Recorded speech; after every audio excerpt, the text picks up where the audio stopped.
For more, joining us from Marseille is our reporter Luke Doherty. Luke, a very disappointing start for the Matildas. What went wrong and what's the reaction been? Yeah, pretty much everything went wrong from the outset for the Matildas. Germany looking every bit the former gold medalists from 2016 and European powerhouses and fourth-ranked team in this competition. Australia, in contrast, looking really disjointed compared to their European opponents. Coach Tony Gustafsson's been trying to implement a new game plan over the course of the last couple of months where the team tries to play more through the middle instead of going around or over. Hasn't quite clicked from the outset, and it didn't again tonight. And that 3-0 result, they were perhaps unfortunate, rather, not to be on the end of a worse scoreline, because Germany looked like they could have scored 5 or 6 goals on the night without exaggeration.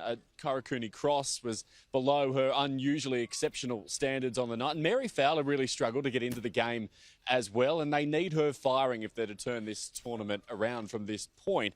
Really interesting, Mary hardly touched the ball in the first half. I spent a lot of time in the second half watching where she was moving and how she was moving. She was moving into some really dangerous spots, but the teammates just weren't picking it up. So it'll be interesting to see if that gets picked up in the review as they try and bring their most potent attacking weapon into the rest of this group stage, where they face Zambia over in Nice on Wednesday and then back here in Marseille on Sunday against the might of the USA. When you talk about what they need to do from here, well, it's top 2 in their group go through, and then 2 of the best third-place teams progress to the quarterfinals. It's going to be decided by goal difference. So a 3-0 result and a 3-0 loss here tonight in Marseille, not ideal when it comes to those stakes. And when you consider too, the USA beat Zambia 3-0, and the other game in this group tonight to really puts the Matildas on the back foot. The day had started with so much promise too, Charmaine. Matildas fans had gathered in a local square a couple of kilometres from the Stade de Marseille. They were in high spirits. Jess Mauboy greeted them there. She's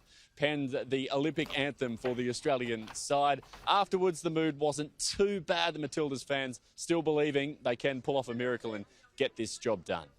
And we'll still to believe. Luke, we'll switch over to rugby sevens because it's already getting to the pointy end before the opening ceremony's even taken place. A great result for Australia this morning. Tell us more.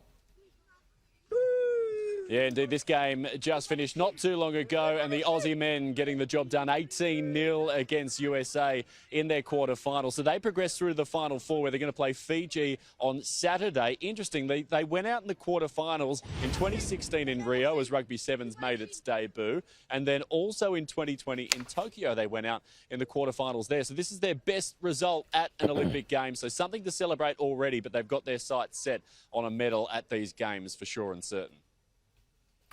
Luke, we've also had some drama in the Australian swim team with the revelations surrounding coach Michael Palfrey. What's the latest here?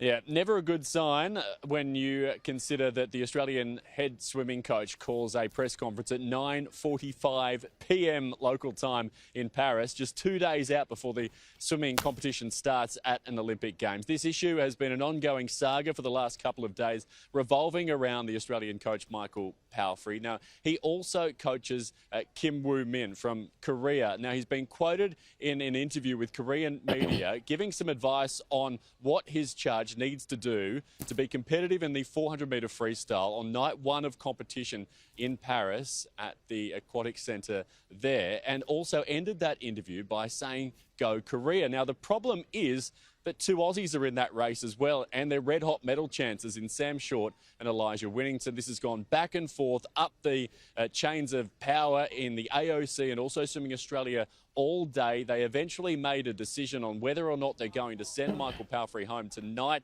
France time, and this is what the head coach Rowan Taylor had to say about the outcome and how they reached that decision. I came to the decision that the best situation for the team is for Michael Palfrey to stay with the team for the next 9 days. We just had a team meeting, online team meeting, where everyone was on there, where Michael apologized profusely for his mistake. And again, I don't give him, you know, I'm very critical of him. I believe it was a very bad error of judgment, and the consequences for that will be coming in the future when we get back home. But for the 9 days of our competition, my job is to make a call around the well-being and the performance environment, and that's what I've done.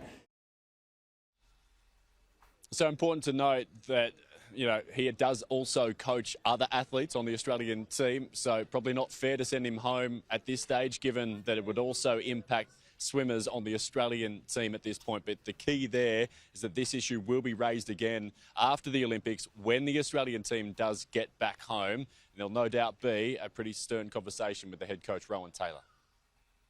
No doubt about it. Luke in Marseille, thanks so much for the update. We'll come back to you very soon.